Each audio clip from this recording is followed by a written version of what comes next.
बहुत बहुत स्वागत है मित्रों आप सभी का यूट्यूब के इस ऑनलाइन लर्निंग प्लेटफॉर्म पर। टेलर थर्ड सेमेस्टर की क्लासेस कर रहे थे हम लोग, जिसमें पेपर 1 यानी शैक्षिक मूल्यांकन के लास्ट क्लासेस में हम लोगों ने मापन क्या होता है, मूल्यांकन क्या होता है, फिर सतत मूल्यांकन, व्यापक मूल्यांकन और दक्षता आधारित मूल्यांकन के बारे में देख लिया था, उनके बारे में समझ लिया था, उनके प्रक्रियाएं, अंग, विशेषताएं सब कुछ देख लिया था। आज हम लोग नया चैप्टर स्टार्ट करेंगे, एस्पेक्ट ऑफ इवेल्युएशन यानी मूल्यांकन के पक्ष। इसमें हम लोग देखेंगे कि मूल्यांकन के पक्ष कौन कौन से हैं, उनकी प्रक्रियाएं क्या हैं, उनके अंदर जो स्तर हैं वो कौन कौन से हैं। तो सबसे पहले देखते हैं मूल्यांकन के पक्ष का तात्पर्य होता क्या है। शिक्षा जगत में मूल्यांकन प्रक्रिया को नवीनतम रूप प्रदान करने का श्रेय डॉक्टर BS ब्लूम को जाता है।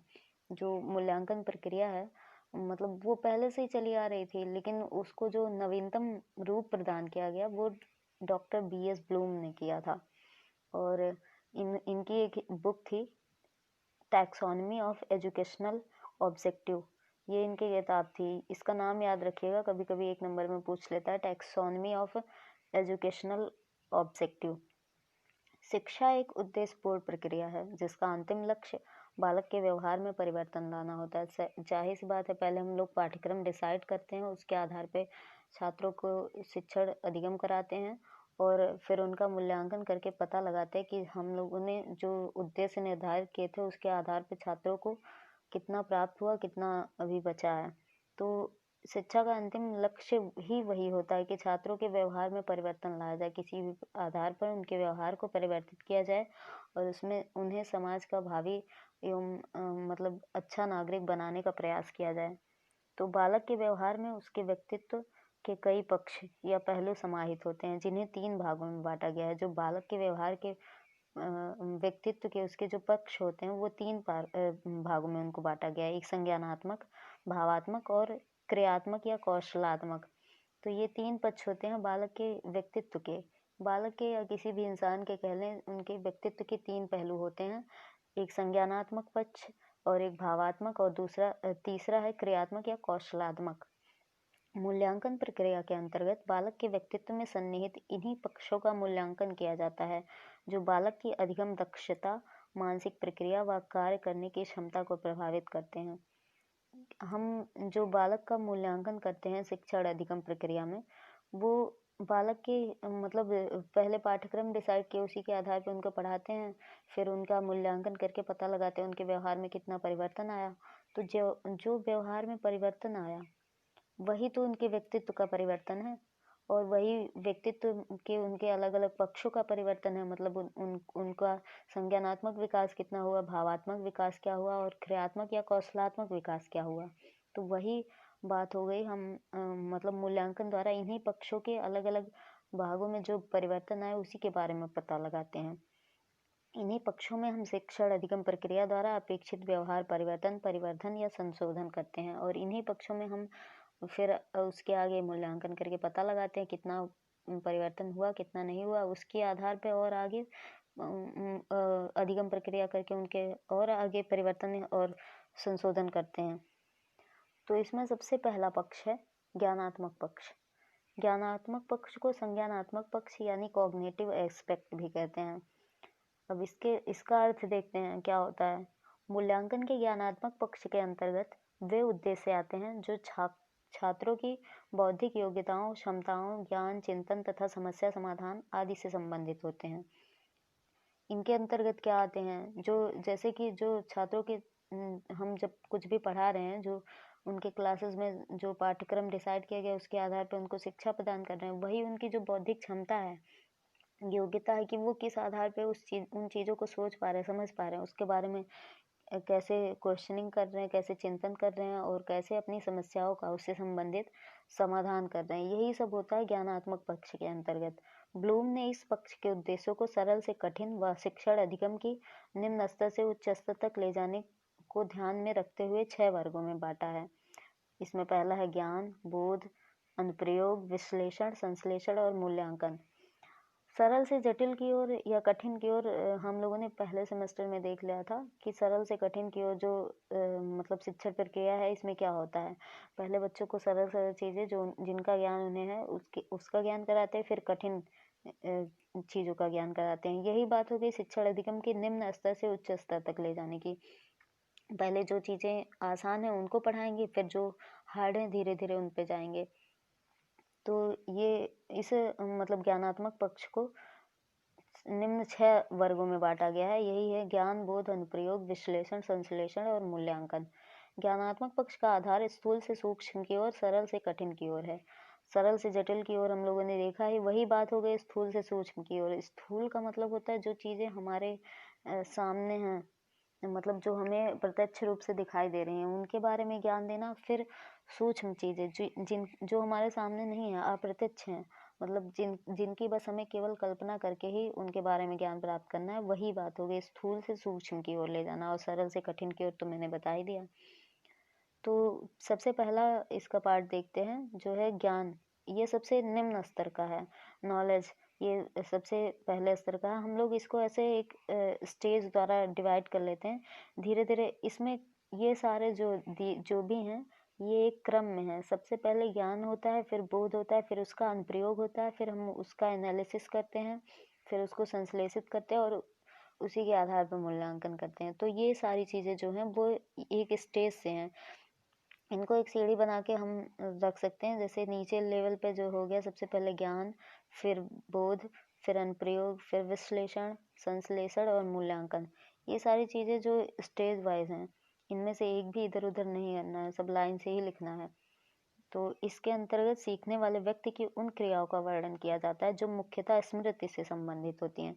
स्मृति यानी मेमोरी जो होती है, उससे संबंधित जो चीज़ें होती हैं वही होती है।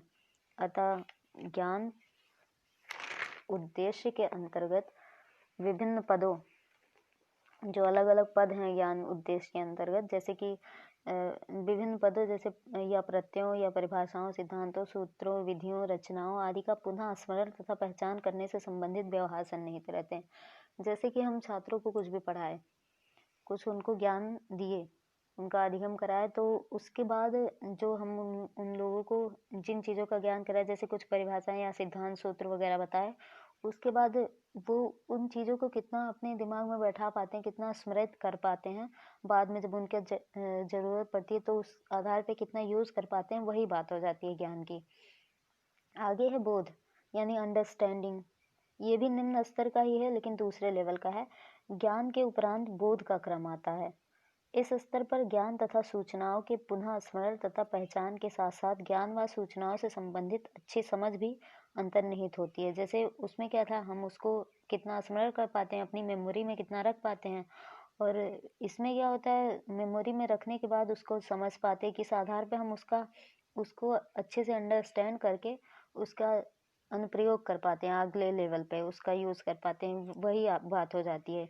इसमें विभिन्न तथ्यों की व्याख्या भी सम्मिलित होती है। जो अलग अलग तथ्य जैसे परिभाषा, सूत्र वगैरह हम लोग विधियां देखें, उसकी व्याख्या कैसे कर पाते हैं, ये सम्मिलित होता है। अगला लेवल जो है वो अनुप्रयोग यानी एप्लीकेशन है।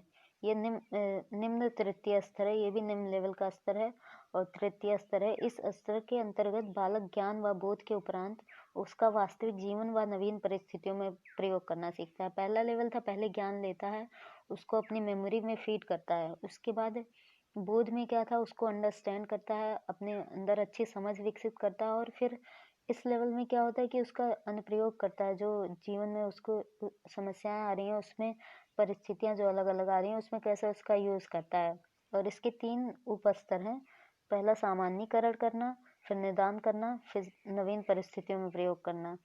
क्या होता है कि हम जो ज्ञान लिए उसको जनरलाइज फॉर्म में अपने माइंड में एक अलग जनरलाइज फॉर्म में लाते हैं। उसके बाद समस्याओं को समझते हैं, उनका निदान करते हैं, और फिर जो नई परिस्थितियां आती हैं उसमें उस ज्ञान का प्रयोग करते हैं। अगला जो लेवल है वो विश्लेषण का है यानी एनालिसिस। ये उच्च स्तर का लेवल है। एनालिसिस करते हैं हम लोग, जो प्रयोग किए उसके बाद का स्तर है। इस उद्देश्य के अंतर्गत वे व्यवहार आते हैं जो प्राप्त सूचना को उसके विभिन्न भागों में विभक्त करने से संबंधित होते हैं। जैसे हम लोगों को जो सूचनाएं मिली, जो हमें अंडरस्टैंड करी, हमें अनुप्रयोग करी या फिर जो सूचनाएं हमें प्राप्त हुई उसको अलग अलग भागों में तोड़कर उसका एनालिसिस करते हैं।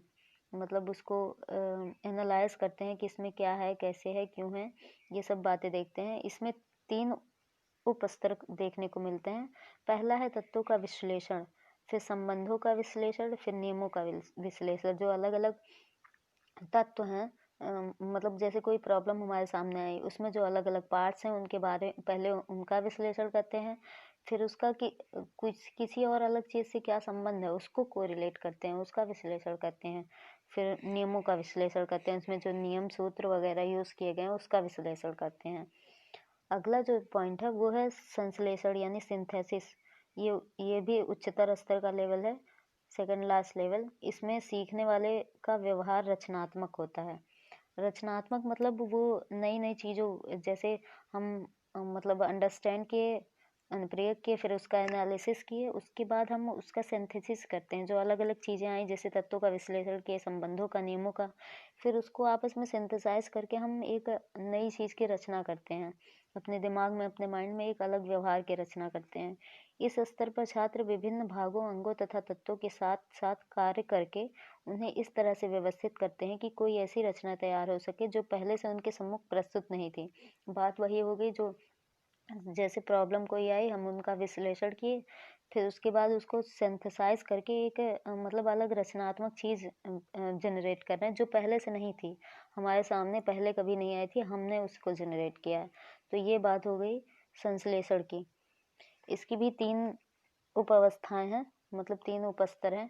पहला है नवीन संप्रेषण का उत्पादन, दूसरा नवीन योजना बनाना, तीसरा अमूर्त संबंधों के समुच्चय का निर्माण। नवीन संप्रेषण का उत्पादन मतलब कि नई चीज़, बातें वही हैं। इसमें विश्लेषण में संश्लेषण में क्या हो गया, हम लोग एक नई चीज़ बना रहे हैं, मतलब रचनात्मक चीज़ प्रोड्यूस कर रहे हैं अपने दिमाग का यूज़ करके। जो हम लोगों ने आगे चीज़ें ग्रहण की, ज्ञान बोध किया, अनुप्रयोग किया, फिर उसका विश्लेषण किया, अब सिंथेसिस कर रहे हैं, तो वही उन्हीं सब का यूज़ करके नई चीज़ बना रहे हैं, सिंथेसिस कर रहे हैं। और अगला लेवल है जो है वो मूल्यांकन। इन सारी चीज़ें हो गई, सारी प्रक्रियाएं हो गई, सिंथेसिस कर लिया, अब हम उसका इवैल्यूएशन करेंगे, और ये सबसे उच्चतम स्तर होता है। इसके अंतर्गत क्या होता है कि किसी उद्देश्य की पूर्ति हेतु विचारों, कार्यों, विधियों व सामग्रियों आदि का मूल्यांकन निर्धारित किया जाता है। जो हम लोगों ने आगे विचार किए, जो भी नवाचार किए, जो भी चीज़ें बनाई या फिर सोची समझी, उन सब का मूल्य निर्धारित किया जाता है। इस संबंध में गुणात्मक तथा मात्रात्मक निर्णय लिए जाते हैं तथा ये निर्णय आंतरिक प्रमाण या बाह्य कसौटी के आधार पर लिए जाते हैं। फिर हम मतलब जो भी चीज़ें आई उन सब का या तो गुणात्मक मूल्यांकन करेंगे या फिर मात्रात्मक मूल्यांकन, 2 ही प्रकार के मूल्यांकन होते हैं। उसी जो भी चीज़ें आई उसके आधार पे हम निर्णय करते हैं कि उनका कैसा मूल्यांकन करेंगे और मूल्यांकन की कसौटी कौन-सी होगी, ये सब डिसाइड करते हैं। तो ये तो हो गए ज्ञानात्मक पक्ष के लेवल्स, और ज्ञानात्मक पक्ष हमारा यहीं पे कंप्लीट होता है। आगे अगली क्लास में हम लोग अगला पक्ष जो है वो अफेक्टिव एस्पेक्ट यानी भावात्मक पक्ष, उसके बारे में देखेंगे। आज की क्लास में बस इतना ही। धन्यवाद।